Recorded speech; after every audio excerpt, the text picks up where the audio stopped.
All right, go ahead. You got it. Ready? You on. All right. That concept that you're speaking of is so different and so we say alien to what most people have been taught. You know, I know a lot of brothers and sisters that practice or say they practice yoga when they go to this temple or to that temple, and you know, when we sit down and build with them, their understanding, you know, is very limited. They don't identify with the Ori being within them. Right. They don't identify with the reality that the ritual is just to make an alignment with that which is already in it. Right. They think the ritual is channeling something that's you know, out in space to come to them. Right. You know. Right. Well, that would be the same in all religions where they are not decoded. Right. And people are in the realm of the mystery. Right. And it's a mystery to go after or taught that you need to aspire to be something that's awesome in its power, but still very limited in terms of what it can do in this form or on this vibration. But yet its power is awesome, like a tornado. But a tornado doesn't rule the planet. But when it shows its expression, it's awesome in its power. It's great. And the Yoruba tradition, you'll be taught that you have to aspire to be that. You have to go through the formalities to get to there. Right. And those are only the ceremonial concepts. You really won't get the full internal, higher consciousness of what that energy is until you have aligned and brought your consciousness to the point where you're able to understand that consciousness of that energy, or you have raised yourself to that level, so that energy, if you were to come face to face with that energy, then you can have a conversation with the energy because you have the consciousness to do it. And it has nothing to do with if I was initiated right. It has everything to do with that which is inside the individual. So an example would be in the story of Shango. They say Shango hung himself on a tree. Shango was a chief and he hung himself on a tree. And he was supposedly dead. But in the story, if people would just take the time to examine it, they say that Shango conjured up his own manifestation by doing that. Because he went through a spiritual transformation and conjured up his own transformation where he was exalted and exalted his energy to the source of fire and merged with the energy, and that's what we see as lightning. So we say Shango because we knew he had achieved that type of exaltation or exaltation, and that is what you aspire to be. But you don't have to be in a religious shell to do that. You don't have to be in a certain type of belief system to do that. It's all about understanding, going back to understanding the mind. And that's what we really want to get across, you know, to the people. You know, we have to move past practicing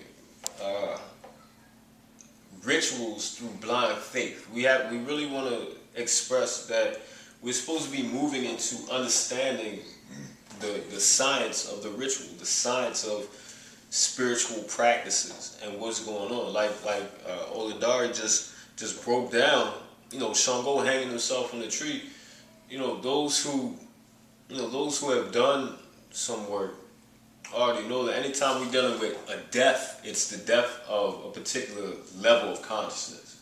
When we're dealing with in scripture or in myth or legend, whenever it talks about, death, it's always, the death of the ego, the death of, a particular level of thinking or mentality or consciousness. Saying all that to say, once again, I think that, that was perfect that you expressed that, because we should be dying to that elementary way of thinking and elevating and resurrecting into seeing in the mind the very sciences, the very interactions of energies and laws, principles, and formulas that are taking place while we're here. And when we're doing this whole process is the process of evolving back into the Neturu or the Ori,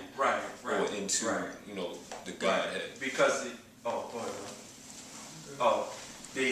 because the Orisha starts with Ori, and that energy has an Ori in itself.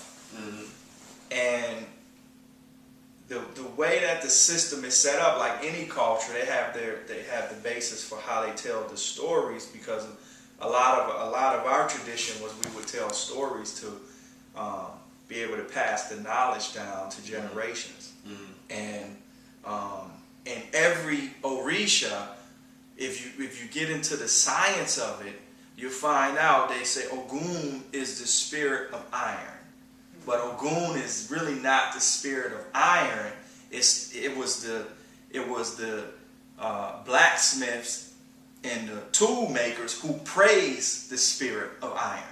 But it was the Ogun really represented the essence of a particular type of energy or manifestation of energy that's associated with the concept of technology and what technology means and what it scientifically means.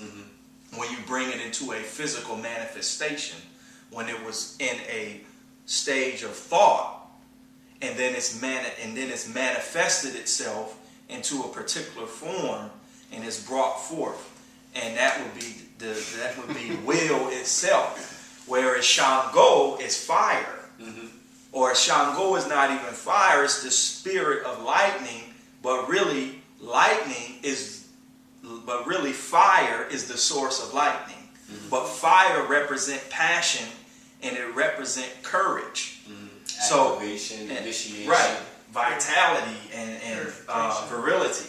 So the spirit of fire it has its own type of energy and its own type of Ori and what it symbolizes. And it's by showing its expression is lightning, and one who merged with that or showed that that type of elevation could be done was Shango. So they to consider him the first to do that. And that is a manifestation, because fire is a male associated with light, which associated with male. So fire, so lightning is always happens at nighttime. So it is manifesting itself because it can't show itself in the day. It comes out the night. So you'll see so it's positioned itself to know when to come and to know when it should be. So it thinks it's alive, it's there, and it's conscious. True indeed. So it's not something that we worship. It's something that we align with, and we understand the mechanics of it. And we understand that it is in us, so that we can make this association with it, and we can use and harness that energy inside of us and become one with it in a human body.